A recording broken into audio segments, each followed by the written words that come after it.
இந்திய பொருட்களுக்கு வரியை வந்து அமெரிக்கா ஏற்றி இருக்கு அப்படின்னு பார்க்குறோம்.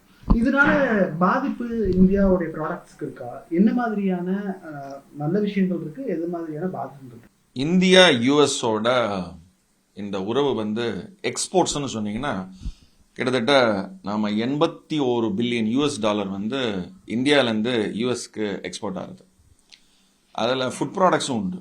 ஏன்னா இந்தியாவிலேருந்து நிறைய தானியங்கள்லேருந்து சாப்பாடு ஐட்டம்லாம் வந்து யூஎஸ்க்கு போகிறது. இத்தனை வருஷமாக யூஎஸ் வந்து அத்தனை இந்தியா தவிர எல்லா கண்ட்ரிக்குமே வந்து அவங்களுடைய டேரிஃப் அப்படின்னா இம்போர்ட்ஸ். ஏன்னா யூஎஸ் வந்து இம்போர்ட் பண்ணும்போது அவங்க வந்து கஸ்டம்ஸ் டேரிஃப் வந்து லெவி பண்ணுவாங்க. எல்லாமே சிங்கிள் டிஜிட் டேரிஃப் தான். ஏன்னா யூஎஸ் நம்ம இத்தனை வருஷமாக வந்து டாப் கண்ட்ரி, அவங்க வந்து டெவலப்டு கண்ட்ரி, நாமெல்லாம் வந்து வளர்ந்துட்டு இருக்கோம் அப்படின்லாம் சொல்லி அவங்க வந்து நாங்கள் ஓகே நீங்களாம் வந்து சின்ன கண்ட்ரிங்க, உங்களெல்லாம் வந்து சிங்கிள் டிஜிட்டில் நான் டேரிஃப் பண்ணுறேன் அப்படின்னு. ஆனால் இந்தியா இப்போ நான் யூஎஸ்லேருந்து இந்தியாவுக்குள்ளே தான் பொருள் வருது. இந்தியாவிலேருந்து யூஎஸ்க்கு பொருள் போச்சுன்னா ஒரு டிஜிட்டில் தான் வந்து டேரிஃபு. யூஎஸ்லேருந்து இந்தியாவுக்கு வருது, அதான் இம்போர்ட் பண்ணுறோம். அப்போனா கிட்டத்தட்ட 52% நம்ம வந்து இம்போர்ட் டியூட்டி போடுறோம், டேரிஃப் போடுறோம். 100 ரூபா பொருளை 150 ரூபா கொடுத்தோம் வாங்குறோம்.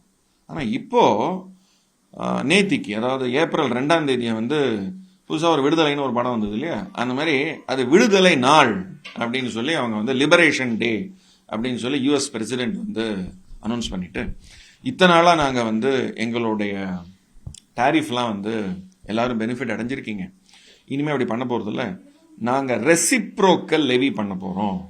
ஸோ நீங்கள் எங்களுக்கு இத்தனை நாளாக வந்து சார்ஜ் பண்ணீங்க, நாங்கள் உங்களுக்கும் சார்ஜ் பண்ண போகிறோம் அப்படின்னு சொல்லி இந்தியாவுக்கு 27% போட்டிருக்காங்க. அதில் பேஸ் ரேட்டுன்னு இருக்கு. ஆவரேஜ் ரேட் 27 வரும், 26, 27. பேஸ் ரேட்டுங்கிறது 10%. இனிமேல் எல்லாம் 2 டிஜிட் தான், 1 டிஜிட்டுங்கிறதே கிடையாது. ஏன்னா இத்தனை நாள் அப்படி பண்ணிட்டு இருந்தாங்க. ஸோ அப்போ 27 எங்கே இருந்தது? 1 டிஜிட்டு 2%, 5%, 8% இருந்ததெல்லாம் இப்போ 26, 27% ஆயிடுச்சுன்னா அப்போது நாம் எக்ஸ்போர்ட் வந்து இப்போது நமக்கு வந்து நிறைய டியூட்டி ஆகிடுமே அப்படிங்கிறது ஒரு கன்சர்ன். இது ஒரு பக்கம் இருந்தாலும் அவங்க யூஎஸ்ல என்ன சொல்றாங்க, இந்தியா நீங்க கவலைப்படாதீங்க, நாங்க ஈஸ்டர்ன் கண்ட்ரிஸ் கம்பேர் பண்ணும்போது இந்தியா கம்மியாக தான் போட்டிருக்கோம். சைனாக்கு நிறைய போட்டிருக்கோம், 34, ஸ்ரீலங்காவுக்கு 44%, வியட்நாமுக்கு 46%, தாய்வானுக்கு 32%. இதெல்லாம் வந்து ஒரு ரெசிப்ரோக்கல் லெவின்னு சொல்லிட்டு இதுக்கு முன்னாடி அவங்க என்ன லெவி போட்டாங்களோ அதையும் தாண்டி இதை போட்டிருக்காங்க. இப்போ இதுக்கு முன்னாடி சைனா 20%, இப்போ 34, அப்படின்னா அப்போ அவங்க 54 ஆகும். ஸோ இப்படி ஒரு சிச்சுவேஷனில் யூஎஸ் வந்து எல்லாரையும் வந்து கிளப்பி விட்டாங்க.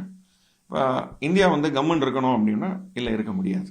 நாம் வந்து நம்மளுடைய உறவு ஓகே, ட்ரம்ப்போட இருக்கிற இந்தியா யூஎஸோட உறவு வந்து ரொம்ப பலமான உறவு.